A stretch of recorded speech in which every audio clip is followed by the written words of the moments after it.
my car doing? Who's driving my car? Check these beauties out.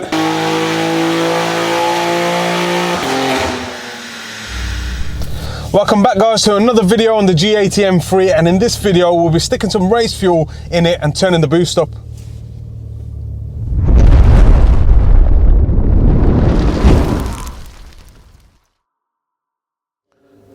So 2022, Happy New Year guys. Thank you for all the support. The likes and the comments do give us good feedback into what you guys want to see. We've got so much content planned for this year, but today's video we will be covering race fuel tuning. So in the last video you've probably seen us take the turbochargers to the limits on 99 RON, but today we're going to turn it up and see what they can handle with some 109 RON fuel.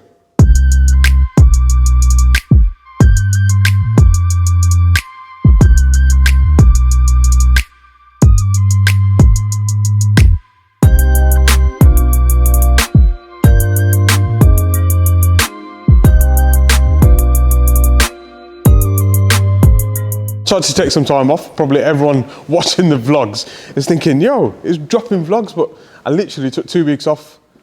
I tried to take 2 weeks off, but it ended up being 3 days before I came back into the office. NBF03C in a brushed black finish. These are going to a customer of ours in Dubai who's got a G80 M3. Isle of Man green. We're also tuning that car as well. We're going to be remote tuning it after an ECU unlock. So yeah, I'll leave a link below for you guys to get all your remote tunes on the G80 platform too.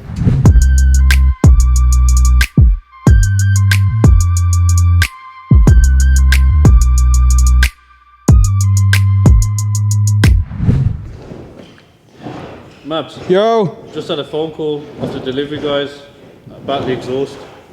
Scorpion exhaust? Yeah, it's not going to arrive on time today. I'm gonna have to go get it. Seriously, I need to tune the car today. I know, we're gonna have to do it after. When's the car booked in for? Tomorrow. We're gonna have to go then. What's that noise? I think the fob's gone. Well, the battery's gone in the fob. So we have to take the tank. We just changed the fuel. A 99 RON fuel out the M3, and now you're telling me we have to go up to Scorpion to pick up an exhaust. So I ain't gonna drive up there in bloody race fuel, am I? But we do need to get back to tune the bloody car. Absolute pain in the ass. Oh, look at this! What's my car doing? Who's driving my car? No way.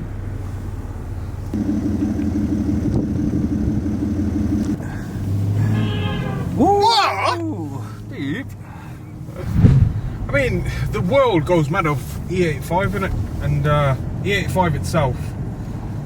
Yeah, we ain't got as easy access as the guys in America or Europe have got to E85, so I'm kind of making a blend consistently is quite difficult.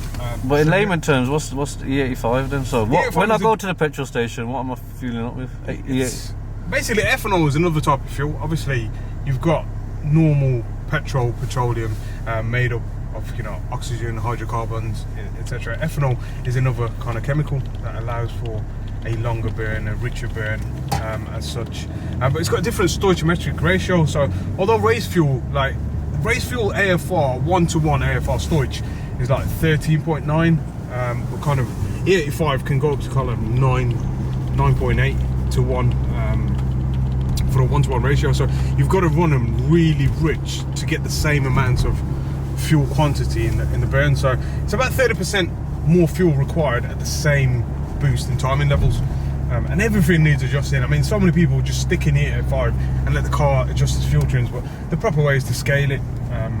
Like I said, because we haven't got access to the E85 as much, and you know, butane and, you know, octane boosters as such are easier to come by. Race fuel is easier to come by in the UK. That's why I think, you know, we're going to do some stress testing today on 109 RON.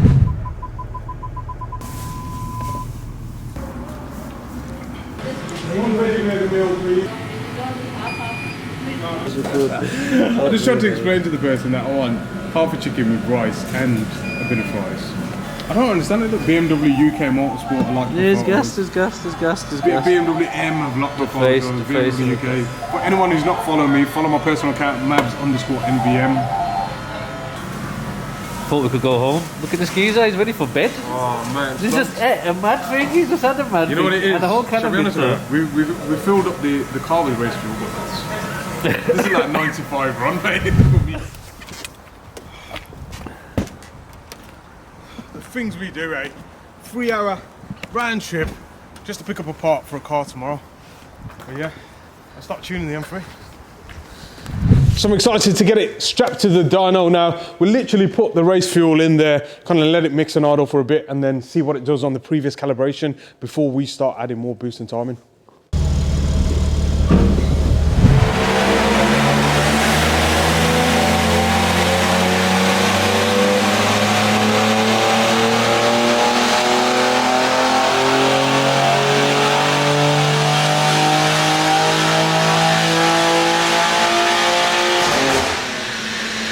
So on the previous calibration, we have made some changes since the last video that you've seen on the 99 run fuel. We were at kind of 660 odd brake horsepower before we did a bit more road tuning and 800 newton meters of torque. And just on the dynos, just made 670 brake horsepower and 840 newton meters of torque. And that's without changing the calibration at all to suit. Looking at the data logs, it does look a decent pull with 0 timing pull, and that's exactly what that 109 run does. I mean, when I was tuning on the 99 run fuel, we did kind of take into account the boost ramp and trying to reduce as much kind of detonation, pre-detonation at lower end. I mean, the engines are very capable, but I'm very kind of concerned about the turbocharger. We are kind of at the limit of it, so we'll see what we can do with this. I mean, I want to increase that torque level simply because I think it can take it, but I wouldn't do it on 99 run fuel because we did start seeing some timing pull.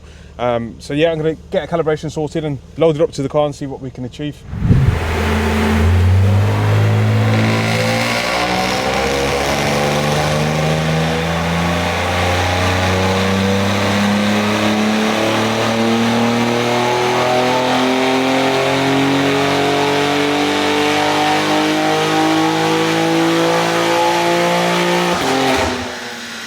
That's absolutely crazy. 0 timing pull, and we're at 690 brake horsepower, but 920 newton meters of torque, which is absolutely immense.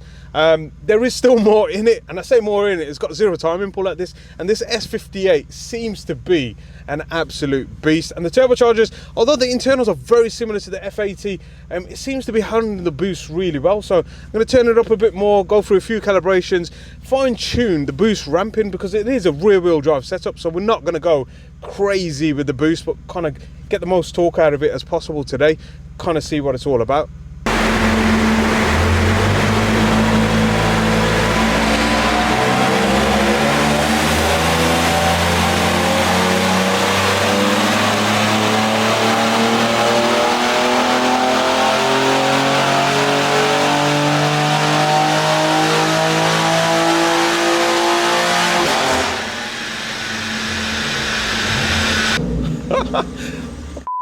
Now, absolutely mental. 789 brake horsepower and 1,061 newton meters of torque. This S58 has absolutely surprised me massively. Yes, this is on the limit. Everyone wanted to know what the limit of the stock turbochargers are. Well, this is it. Don't know how it's going to drive on the road, especially being rear wheel drive, but we'll see. It's a bit greasy outside. Don't know how it's going to put 1,000 newton meters down.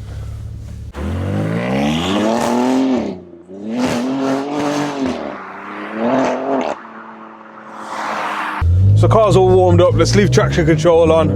You can already feeling it being so eager. I mean, we're on a bit of a damp country lane, so just want to see if it's kind of usable and pliable.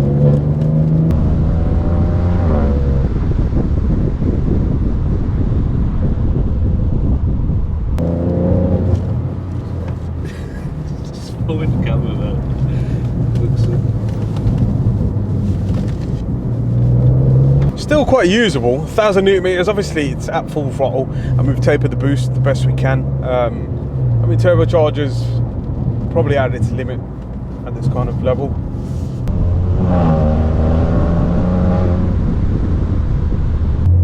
Be nice to get some port injection or a bit of meth in this car to see what it actually can take on the stock turbos.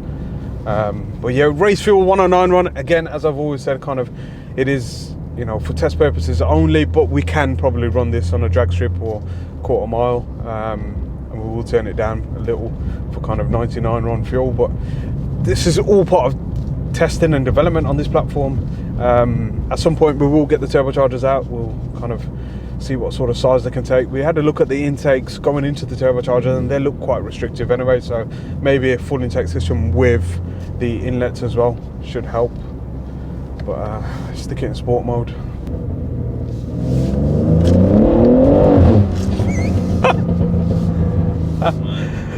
I can see why people want the X-Drive. Obviously you wouldn't have this grin on your face if you had an X-Drive.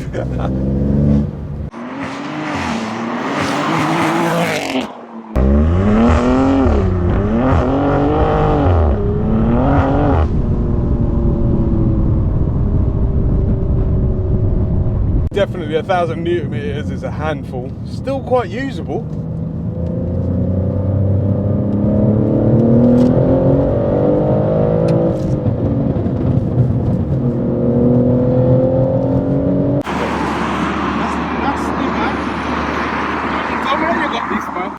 I ain't even gonna go nowhere, man. Last time I was smoking 2 litre diesel.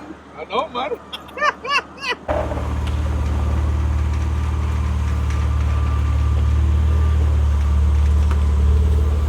So I hope everyone enjoyed that video. Don't forget to like, comment and subscribe. And in the next video, we're doing some more testing, but on